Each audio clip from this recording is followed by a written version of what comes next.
They say rock bottom has a basement, but nobody tells you that basement has a locked door. And behind it, secrets that'll shatter everything you thought you knew about your own life. I was 29, homeless, and so humiliated I couldn't even look at my own reflection when a shelter worker locked the doors and whispered words that still make my blood run cold. "We've been searching for you for 25 years. I couldn't believe what I was hearing. How do you search for someone who's been alive and visible the whole time? The truth is, I wasn't who I thought I was, and the family betrayal that left me sleeping in my car was just the surface of something so shocking, so twisted, that even now I struggle to accept it as my reality. What happened next didn't just expose the lies I'd been living, it revealed a conspiracy that turned my entire existence into a weapon, my marriage into surveillance, and my sister's infidelity into corporate espionage. See, when your husband runs off with your sister after framing you for fraud, you think that's the worst betrayal possible. You think you've hit bottom. When your parents believe their lies and turn their backs on you, when you're backstabbed so thoroughly that society itself erases you, you think there's nothing left to discover about human cruelty. But I was wrong. The night I walked into that shelter to escape a snowstorm, I discovered I'd been cheated out of more than a marriage. I'd been robbed of my entire identity, my childhood, even my name. The man I'd loved had never loved me back. He'd been paid to monitor me, to keep me isolated, to prepare me for capture. And the sister who'd mocked my pain while sleeping with my husband? She'd been recruited, manipulated, turned into a weapon against me by people who saw me as property, not a person. But here's the secret. Nobody expects. Sometimes the most humiliated, shamed, invisible person in the room is actually the most dangerous. Sometimes being backstabbed and destroyed gives you a clarity that comfortable people will never understand. They thought breaking me would make me weak, make me easy to control. What they didn't realize was that revenge isn't always loud and emotional. Sometimes it's cold, strategic, and absolutely devastating. The corporation that hunted me, the family that betrayed me, the systems that failed me, they all made one critical mistake. They assumed I'd stay broken. Then what happened next changed everything, and the people who'd tried to erase me discovered that karma doesn't just exist. Sometimes it has a name, a face, and a very detailed plan for payback. This is my story, and I promise you, the truth is more shocking than anything you're imagining right now. I never thought I'd be the kind of woman sleeping in her car at 29, but there I was, parked behind a closed grocery store in Denver, wrapped in a jacket that smelled like betrayal and broken promises. My husband, Marcus, didn't just leave me. He ran off with my sister, Violet, after framing me for corporate fraud at the tech firm where I'd worked my way up from nothing. The police came to my office, handcuffs ready, while my colleagues whispered and stared like I was a criminal they'd never truly known. I couldn't believe this was my life now. No career, no family, no identity.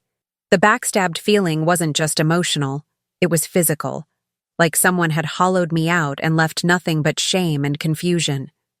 Marcus had always been charming, the kind of man who made you feel seen.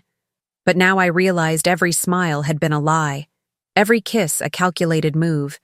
Violet, my own sister, had sat across from me at Sunday dinners, pretending to care while she plotted my destruction behind closed doors. My parents believed their story, that I'd stolen money, that I'd lost my mind, that I was the villain in this family drama. Humiliated didn't even begin to cover what I felt when my own mother hung up on me, her voice cold and final. I pawned my engagement ring for $300, enough to keep gas in the tank and buy stale sandwiches from gas stations. Dignity felt like a luxury I couldn't afford anymore, not when I was washing my hair in public restroom sinks and avoiding eye contact with everyone I passed. The infidelity was just the surface. What Marcus and Violet did went deeper than cheated vows. They'd stolen my reputation, my self-worth, my entire existence, and turned it into a weapon against me. Every night I fell asleep wondering if karma was even real, or if some people just got away with destroying others. The streets of Denver became my silent witness. each day blending into the next with the same cold indifference. I'd see couples holding hands, families laughing, and I'd feel this vengeance building in my chest, not hot and explosive, but cold and patient, like ice forming over a deep lake. But revenge felt impossible when you're invisible, when society looks through you like you're already a ghost. The truth of my situation was this. I'd been erased, not just lied to or deceived, but systematically dismantled by people who were supposed to love me. And the most shocking part? Nobody seemed to care. I started avoiding mirrors because I didn't recognize the woman staring back. Hollow eyes, sunken cheeks, the physical manifestation of complete collapse. This was what family betrayal looked like in its purest form, not just losing the people you loved, but losing yourself in the process. My sister had worn my favorite necklace to my wedding, had helped me pick out my dress, had promised she'd always have my back. The payback they'd orchestrated wasn't just about Marcus's affair, it was about erasing me completely, taking everything I'd built and turning it to ash. I felt shamed every time I walked past my old office building, every time I saw a woman my age living the life I used to have. But something was about to shift, though I didn't know it yet. The winter was getting brutal, and I couldn't survive another night in my car without risking everything. A volunteer at a soup kitchen mentioned a shelter called Mountain Haven, said they had space and hot showers. I remember nodding, pretending I wasn't desperate, pretending I still had choices.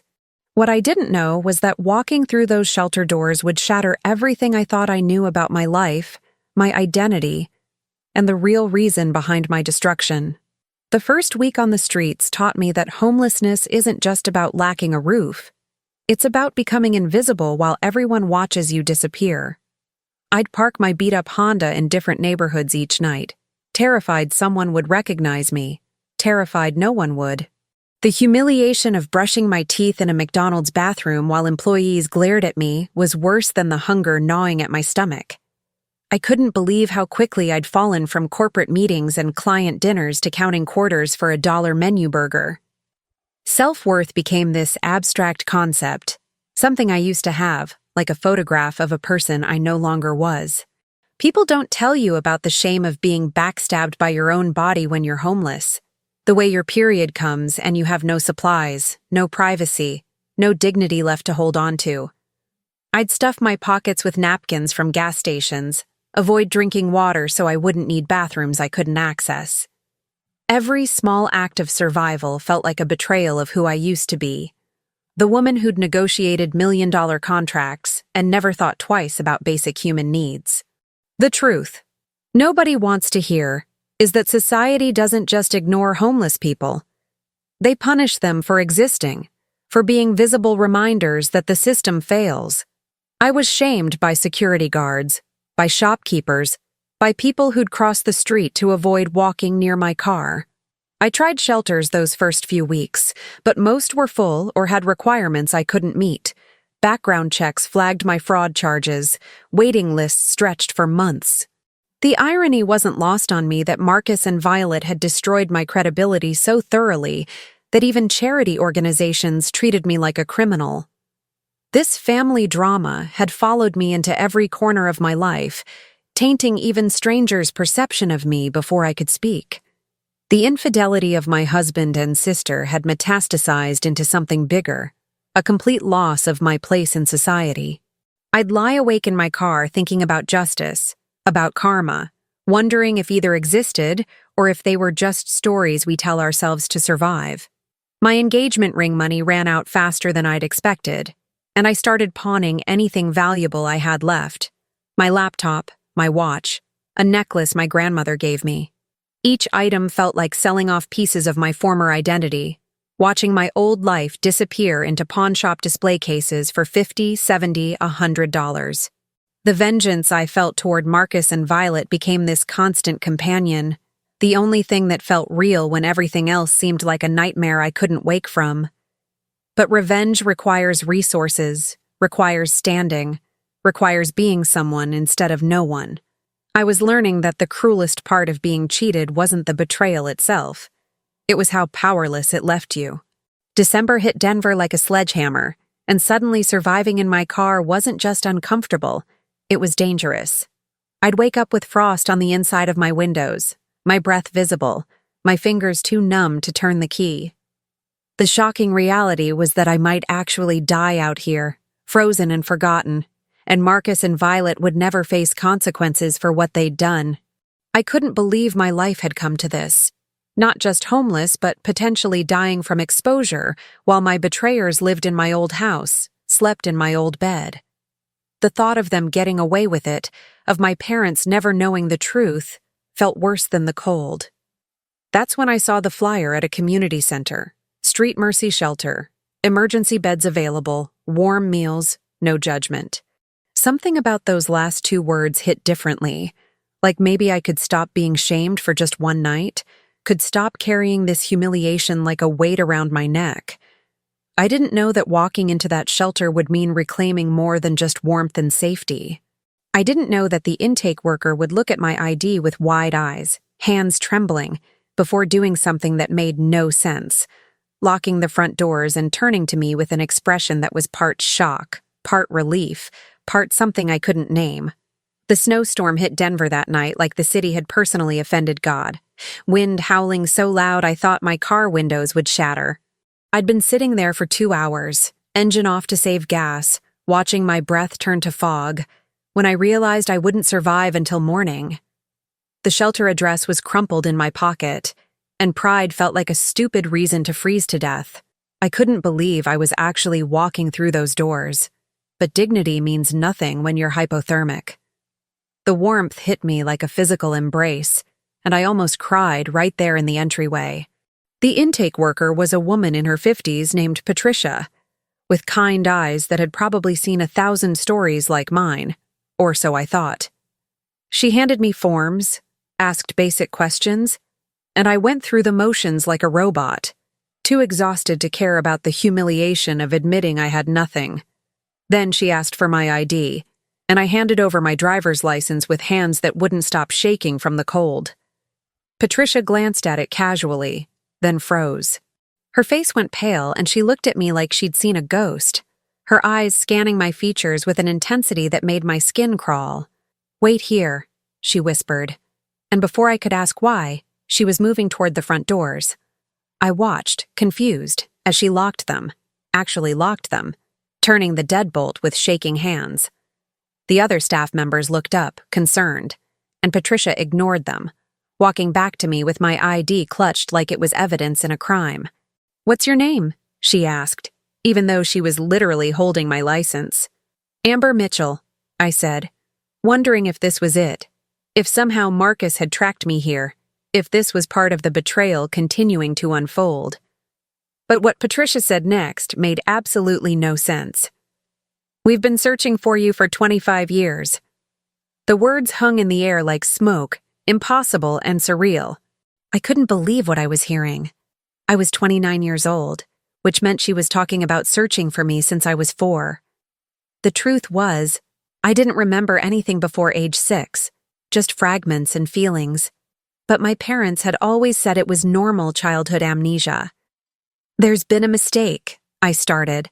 But Patricia was already on the phone, her voice urgent, saying things like, "Positive ID," and "She's here," and "Notify the family." Family drama was one thing, but this was something else entirely, something shocking and impossible. What I didn't know then was that Street Mercy wasn't just any shelter. It was part of a federal partnership program for missing persons cases. And the moment my ID was scanned, a silent alert was triggered. Within 30 minutes, the shelter transformed into something that felt more like a crime scene than a safe haven. 2 people in suits arrived, showing badges that said FBI, and I felt that old familiar panic, the same one from when police arrested me for fraud I didn't commit. But they weren't there to arrest me. They were there to protect me, they said, though from what they wouldn't explain. One agent, a woman named Torres, sat across from me with a folder so thick it could have been a novel. "Amber Mitchell isn't your real name," she said gently, like she was telling a child their pet had died. "You were born Lydia Cross, and you've been missing since you were 4 years old." The room started spinning, and I gripped the edge of the table to keep from falling over. Lydia Cross. The name meant nothing to me, felt foreign on my tongue, yet Agent Torres was showing me photos. A little girl with my eyes, my smile, standing next to a woman who looked hauntingly like an older version of me. Your mother was Dr. Helena Cross, Torres explained, a government biochemist working on classified genetic research. Your death was faked to protect you from people who would have used you, exploited you. I felt backstabbed by reality itself, by every memory I thought I owned. The infidelity of Marcus and Violet suddenly seemed small compared to this. Someone had stolen my entire identity, my entire childhood, and I'd been living a lie for 25 years without knowing it. Agent Torres opened that folder, and my entire existence cracked open like an egg, spilling out a life I never knew I'd lived. The documents showed birth certificates, medical records, photographs of a little girl named Lydia Cross, who supposedly died in a car accident in 2001. Except that little girl was me, alive and sitting in a homeless shelter in Denver. My mother, Dr. Helena Cross, had been a brilliant biochemist working on something called the Genesis Enhancement Program, a classified government project involving genetic modification in children. I couldn't believe what I was hearing, but the evidence was there. DNA reports, surveillance photos, testimony from people who'd helped fake my death. The truth was so shocking it felt like fiction, like someone had confused my life with a spy thriller. Your mother discovered the program was being corrupted, Torres explained, her voice steady but sympathetic. Private corporations were trying to gain access to the research, to the children involved, to you specifically. You weren't just part of the study. You were the only successful case, the only child whose genetic markers showed complete integration without adverse effects. The words bounced around my skull like pinballs, refusing to make sense. Genetic enhancement. Successful case. I looked at my hands like they belonged to a stranger, wondering what made me different, what made me worth hunting. The betrayal I'd felt from Marcus and Violet seemed quaint now, almost laughable compared to this systematic lie that had shaped my entire existence. Torres pulled out more documents, and I saw my mother's handwriting, journals, notes, desperate pleas to her supervisors about ethics violations and safety concerns. Dr. Helena Cross had tried to blow the whistle, tried to stop what was happening, and they'd threatened her daughter's life in response. So she'd done the unthinkable. Faked my death, placed me with a family named Mitchell who thought they were part of witness protection, and disappeared into hiding herself. The people who raised you didn't know the full truth, Torres said gently. They were told you were the daughter of an informant, that keeping you safe meant never asking questions. My entire childhood had been an elaborate stage play, and I'd been the only actor who didn't know she was performing. But here's where it got worse. So much worse I felt physically sick. Torres showed me a corporate logo, Helio Biosystems, a pharmaceutical giant specializing in genetic research and biotechnology. They've been searching for you for decades, she said. They want to finish what the Genesis program started, to use your genetic profile to create a commercial product, designer enhancements for the wealthy elite. The company had deep pockets, political connections, and absolutely no moral boundaries. They'd been tracking genetic databases, following leads, buying information from anyone who'd sell. And somehow, impossibly, they'd found me. Or rather, they'd always known where I was, just waiting for the right moment to reclaim what they considered their property.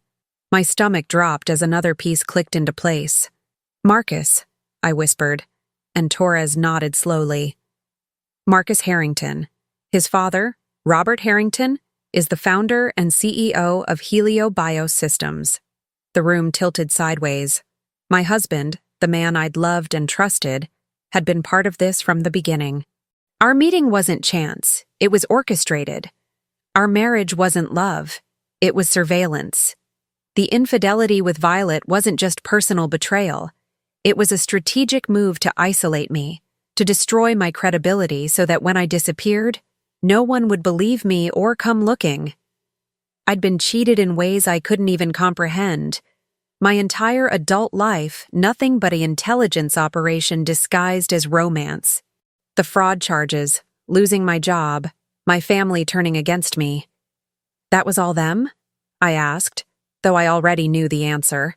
Torres confirmed that Heliobios had orchestrated everything, using Marcus as their inside man, manipulating my sister through money and promises, feeding lies to my parents until I had nowhere to turn. Violet was told it was corporate monitoring, not human experimentation. Torres added quietly. She knew you were being watched, but not why. The moment she understood the full scope, it was already too late to walk away. They'd wanted me desperate, isolated, vulnerable, easy to disappear without raising suspicion. The family drama I'd been living through was never about love or jealousy or human weakness. It was corporate espionage, a calculated dismantling of my life so they could harvest whatever made me valuable. And the most terrifying part? Torres explained that Heliobios was preparing to move, that my homelessness had triggered something in their surveillance systems, and they were likely already on their way. Torres was still explaining the conspiracy when her radio crackled to life with urgent voices reporting movement outside the shelter. Through the window, I saw 3 black SUVs pulling up, their headlights cutting through the snowstorm like predator eyes.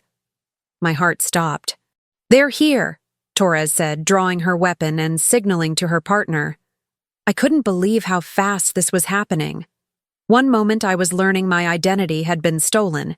The next I was apparently worth killing for.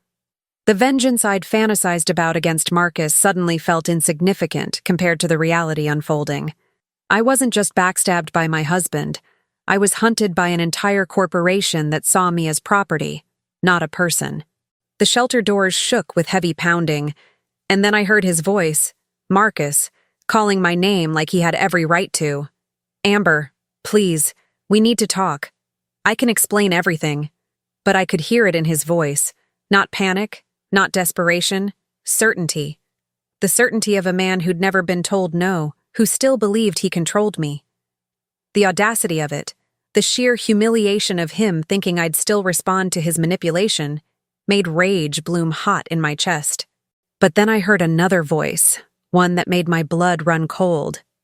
Violet, my sister, saying she was worried about me, that they just wanted to help. The family betrayal was still ongoing, still trying to use love as a weapon. Torres moved me toward the back of the shelter, whispering that backup was coming, but the fear in her eyes told me we might not have enough time. Suddenly the front doors exploded inward, not kicked, but blown open with some kind of device that set off every alarm in the building. Through the smoke stepped Marcus, but he wasn't alone. Behind him was an older man in an expensive coat who had to be Robert Harrington, Marcus's father, the CEO of Heliobios. And there was Violet, looking scared but determined, like she actually believed she was doing the right thing. "Lydia," Robert said, using a name I still couldn't accept as mine. "You're not well. We're here to take you somewhere safe, somewhere you can get the treatment you need." The lie was so smooth, so practiced, I almost admired the craftsmanship of it, almost, except I now knew exactly what treatment meant. "She's not going anywhere," Torres stated, her weapon trained on Robert, but he just smiled like he'd already won. "Agent Torres, I have federal authorization for this extraction. The girl is part of classified research, which makes her government property. Property that's been stolen for 25 years. He pulled out documents, legal papers that looked official enough to be terrifying. I felt the shocking weight of understanding. Money and power had infiltrated everything, even the systems meant to protect people like me. Marcus stepped forward, his face a mask of false concern, and I saw the truth in his eyes. He'd never loved me, had probably laughed with Violet about how easy I was to manipulate, how desperate for family I'd been. Then everything erupted into chaos. The windows shattered inward as a federal tactical team burst through, voices screaming commands, weapons everywhere.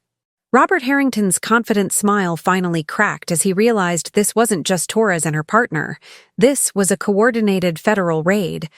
Someone had been building a case against Heliobios, and my appearance had triggered the operation. I watched as Marcus was slammed to the ground, as Violet screamed and tried to run, as Robert demanded his lawyers with the entitlement of someone who'd never faced consequences. The justice I'd craved was happening, but I felt strangely numb, disconnected, like I was watching it happen to someone else. Agent Torres pulled me into a side room as the arrests continued, her hand steady on my shoulder. "This was always bigger than you," she said.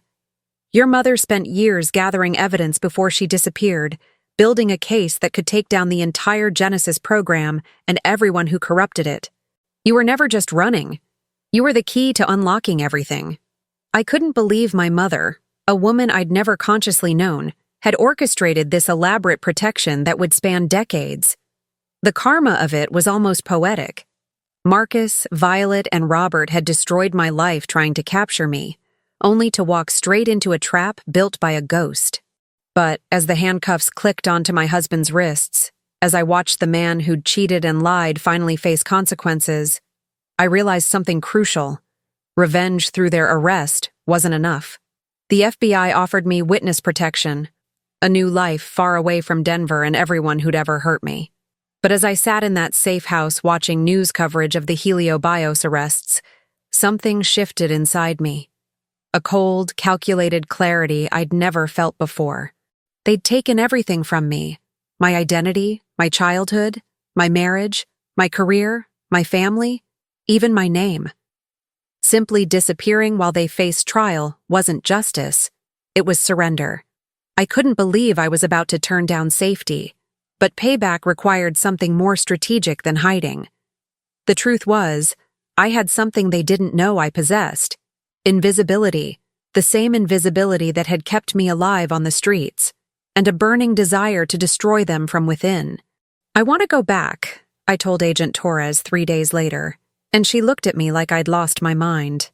"Back where? Amber Mitchell is legally dead now. Your fraud charges are being cleared, but you can't just—" I cut her off. "I want a new identity, credentials, everything you'd give me for witness protection, but I want to use them to infiltrate Heliobios." The vengeance in my voice must have been convincing because Torres actually considered it. After everything they'd done, the betrayal, the systematic humiliation, the way they'd used my husband and sister as weapons, I wanted them to feel what I'd felt. But more than that, I wanted to make sure they could never do this to anyone else, and criminal trials could be appealed, sentences could be reduced, corporations could survive.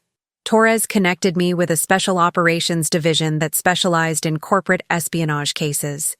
They were building multiple cases against Heliobios: human rights violations, illegal genetic experimentation, bribery, the list went on. "We need someone inside," the lead investigator admitted. "But you've been through trauma, and what you're proposing is dangerous."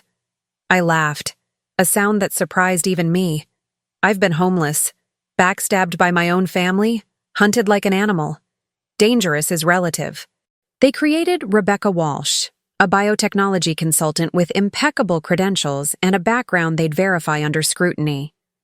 I studied genetics, corporate structures, learned to speak their language until I could pass as one of them.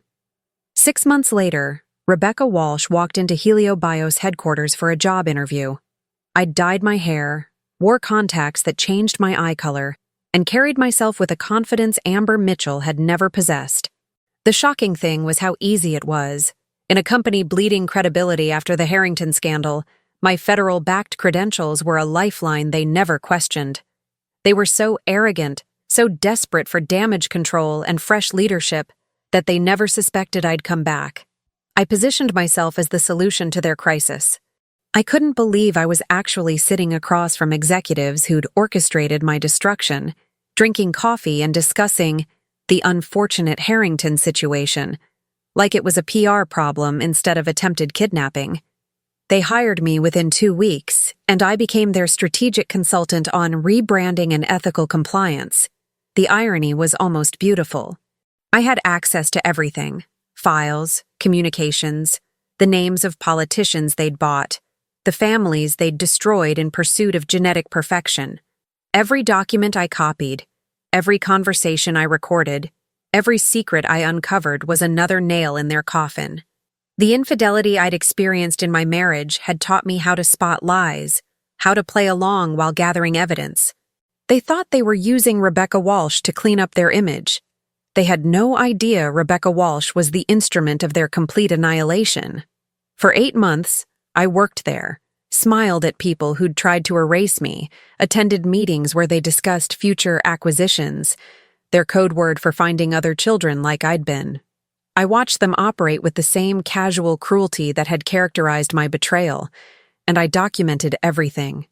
Agent Torres received weekly encrypted reports, building an airtight case that would dismantle not just HelioBios, but the entire network of corporations involved in illegal genetic research.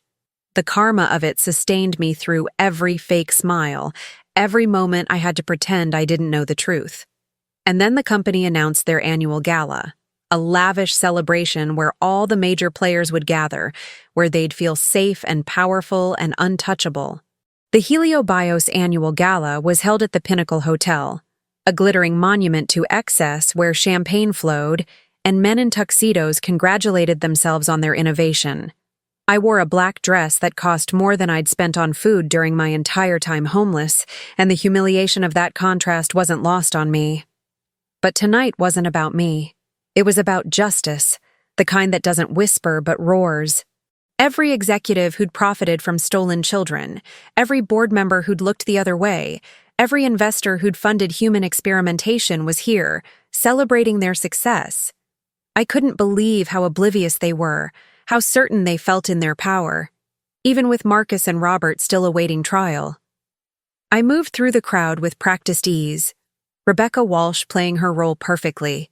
The interim CEO, a man named Preston who'd stepped in after Robert's arrest, gave a speech about ethical innovation and moving forward responsibly, words that meant nothing coming from someone who'd approved everything Robert had done. I felt the vengeance building in my chest, but I kept my face neutral, professional. Agent Torres was somewhere in the building with a tactical team, waiting for my signal. The plan was simple. Let them feel safe, let them celebrate, and then pull the floor out from under them so completely they'd never recover. Preston finished his speech to applause, and then the lights dimmed for a presentation about HelioBios' bright future. But instead of their corporate video, the screens lit up with something else entirely. Classified documents, internal emails, recorded conversations about asset acquisition, and expendable test subjects. The room went silent.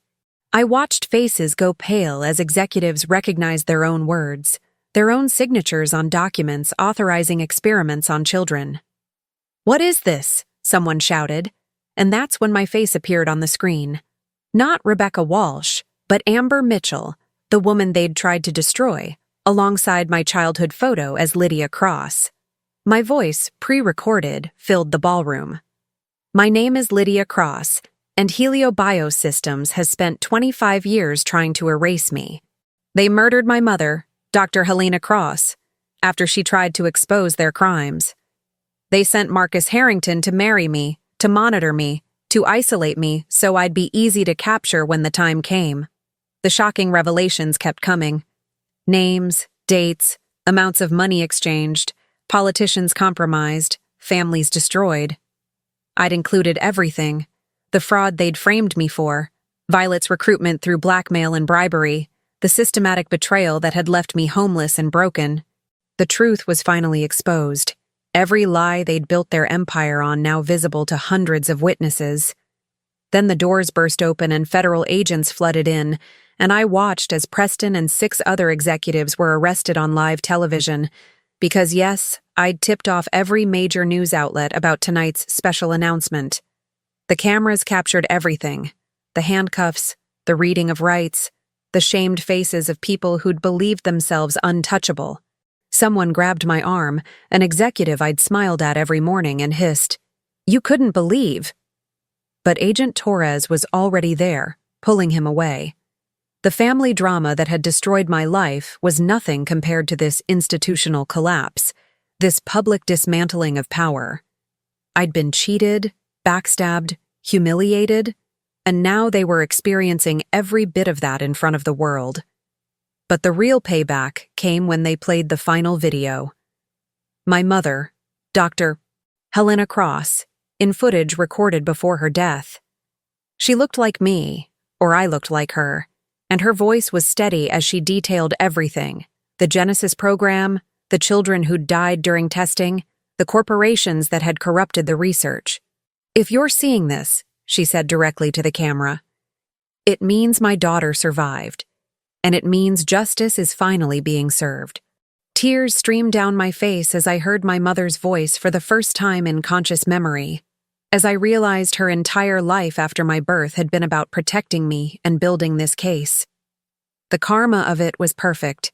They'd hunted me thinking I was just a genetic anomaly to be exploited, never realizing I carried my mother's complete documentation of their crimes.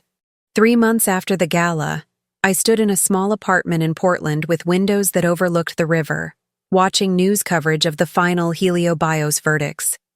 Preston got 20 years, Marcus got 15 for conspiracy and fraud, Violet got 8 for her role in my frame-up. Robert Harrington, already serving time, got life without parole for his involvement in Dr. Helena Cross's murder, a crime they'd finally proven using my mother's evidence. The justice felt real but distant, like watching a movie about someone else's life. I couldn't believe it was over, that the people who'd betrayed me were actually facing consequences, that the corporation that had hunted me was being dissolved and its assets seized for victim compensation. But revenge, I'd learned, doesn't heal you the way you think it will. Watching them fall hadn't given me back my childhood or my mother, or the years I'd lost to their manipulation. The payback was satisfying, sure, but the humiliation I'd felt sleeping in my car, the shame of being invisible on the streets, those scars didn't disappear just because my enemies were in prison.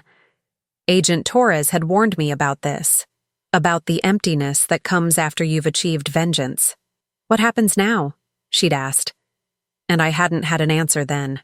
But sitting in my apartment, safe for the first time in my entire life, I started to understand what reclaiming myself actually meant.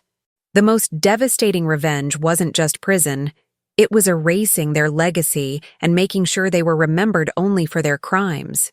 I legally changed my name, not back to Amber Mitchell, not to Lydia Cross, but to Helena Mitchell Cross, honoring both my mother and the woman who'd raised me. The Mitchells, my adoptive parents, had reached out after the truth came out, apologizing for not believing me, explaining they'd been lied to as well. We were rebuilding something, not the family I'd lost, but something new and honest. My real father had died years ago, Torres told me, but he'd left letters for me, explaining his own role in trying to protect the Genesis program children. Reading his words, understanding that people had sacrificed everything to keep me safe, shifted something in my understanding of family drama. Sometimes betrayal comes from love twisted by impossible circumstances. The genetic enhancements my mother had given me turned out to be subtle: slightly faster healing, enhanced cognitive processing, better stress resilience. Nothing superhuman, nothing that made me a freak, just small improvements that had probably helped me survive homelessness when others might not have. I decided to use my mother's research ethically, working with legitimate scientists to understand genetic therapy without exploitation. Dr. Helena Cross's work had been corrupted by greed, but its core purpose, helping people overcome genetic diseases, was noble.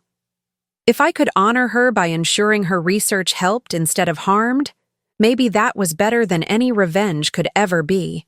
Marcus sent letters from prison, pages of apologies and explanations that I burned without reading. Violet wanted to talk, to explain, to somehow make me understand her choices. I couldn't believe they still thought words mattered after everything they'd done, after the infidelity and lies and calculated destruction. But anger, I realized, was exhausting. Keeping that fire burning required energy I wanted to spend on other things, on healing, on building something meaningful from the ruins of my life. Karma had caught them. I didn't need to keep reliving their betrayal to validate my pain. The most powerful thing I could do was let go and move forward. 6 months later, I disappeared again. But this time by choice, on my terms. Helena Mitchell Cross existed on paper for legal purposes. But I became someone new. Someone the world wouldn't recognize or chase. I traveled to places my mother had written about in her journals, stood in labs where she'd made her discoveries, met people she'd trusted with pieces of the truth. The shocking thing was how peaceful it felt to be invisible again. But this time, not from desperation, from freedom. I'd gone from homeless and shamed to the instrument of justice to finally, simply, myself. And maybe that was the real victory. Not destroying my enemies, but discovering that my self-worth had never depended on their validation or their downfall. So there you have it. My journey from invisible and broken to becoming the architect of justice for everyone who tried to destroy me. But here's what I really want to know. Have you ever experienced a betrayal so deep it made you question your entire reality? Have you ever discovered that the life you were living was built on lies you never saw coming? Drop a comment below and tell me your story, whether it's family drama, infidelity, or just that moment when you realized someone you trusted had backstabbed you. What did you do? Did you choose revenge, or did you find another path to reclaim your dignity and self-worth? And here's the real question that keeps me up at night. If you discovered your entire identity was stolen, that the people closest to you were paid to deceive you, would you choose to disappear into safety, or would you risk everything to expose the truth and get payback? There's no right answer, but I'm genuinely curious how you'd handle it. Sometimes the most shocking revelations come from hearing other people's perspectives on betrayal, karma, and justice. Your experience matters, and sharing it might help someone else who's going through their own nightmare right now. If this story hit you differently, if it made you think about your own family betrayals or those moments when you couldn't believe what was happening to your life, subscribe to this channel and hit that notification bell. Because I'm not done sharing stories that expose the lies we're told, the truths we discover, and the vengeance we sometimes need to heal. These aren't just stories. They're reflections of the dignity we fight to reclaim when life humiliates us, the justice we seek when we've been cheated, and the courage it takes to rebuild after everything falls apart. Don't miss what's coming next. Trust me, the next story will leave you just as shaken as this one did.